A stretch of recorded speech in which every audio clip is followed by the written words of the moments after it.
চা প্রেমীদের জন্য নিয়ে আসলাম দারুণ একটি রেসিপি। এই চাটা খেতে আমার কিন্তু অনেক ভালো লেগেছে। আশা করি আপনাদেরও অনেক ভালো লাগবে।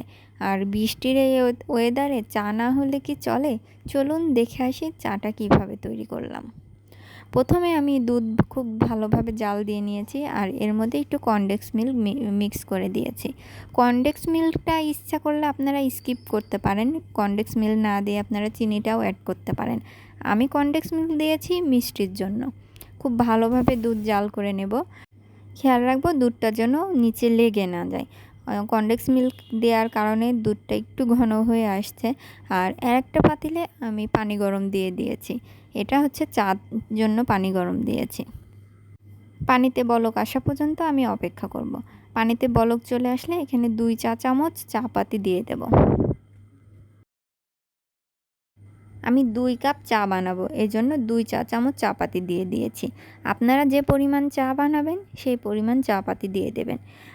দুধ চা তৈরি করার জন্য 1 কাপের জন্য 1 চা চামচ চা পাতা দেওয়া লাগে। তো আমি চা পাতা দিয়ে খুব ভালোভাবে জাল করে নিচ্ছি। আর এপাশে দুধটাও হয়ে গিয়েছে, এজন্য দুধটা আমি চুলো অফ করে দিয়েছি। এই গ্লাসে আমি ওই দুধ ঢেলে নিচ্ছি। আমি আজকে প্রথম এই চাটি তৈরি করছি, জানি না কেমন হবে। প্রথমে খুব ভয়ই লাগছিল, মনে হচ্ছিল হয়তো বা হবে না। এটা 2 লেয়ারের চা। আমি কখনো এর আগে খাইও নি কিংবা তৈরিও করিনি।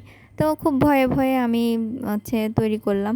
আর চা চামচ দিয়ে খুব আস্তে আস্তে যে চাটা জাল দিয়েছিলাম সেটা মিক্স করব। আর সরাসরি গ্লাসের মধ্যে এটা ঢালা যাবে না, তাহলে এটা লেয়ার হবে না। এজন্য গ্লাসের গা ঘেঁষে খুব আস্তে আস্তে করে এটা দিতে হবে।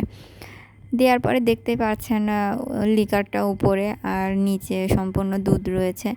এটা কিন্তু দেখতে যেমন সুন্দর, খেতেও কিন্তু অসাধারণ টেস্ট। দেখা যাচ্ছে কি সুন্দর লাগছে। আমি আস্তে আস্তে মিক্স করছি। আর আমি চাটা একটু কড়া করেই জাল দিয়ে নিয়েছি, কারণ এটা আলাদাভাবে মিক্স করতে হচ্ছে এই জন্য। আমি আলাদাভাবে চিনি অ্যাড করিনি, যে কনডেন্স মিল্কটা দিয়েছিলাম ওতেই এটা মিষ্টি হয়ে গিয়েছে। আপনারা চাইলে কিন্তু কনডেন্স মিল্কের বদলে চিনিটাও অ্যাড করতে পারেন। এই তো আমার চাটা প্রায় শেষের দিকে, দেখেন কি সুন্দর লাগছে। বাড়িতে গেস্ট আসলে কিন্তু এইভাবে চা করে দেওয়া যেতেই পারে, তাহলে গেস্টরা কিন্তু অনেক খুশি হবে আর তারাও ভাববে যে এটা কিভাবে তৈরি করেছে, অনেক আকর্ষণীয়। আমার কাছে এটা মনে হয়েছে। তো চা প্রেমীরা আপনারা এটা ট্রাই করে দেখতে পারেন বাড়িতে। আমি তো আবারও ট্রাই করব। এরপরেও আপনাদের সঙ্গে আরেকটি চায়ের রেসিপি শেয়ার করব। তো আপনাদের কেমন লাগলো ভিডিওটি অবশ্যই কমেন্ট করে জানাবেন, আর ভালো লাগলে শেয়ার করে দেবেন। আল্লাহ হাফেজ।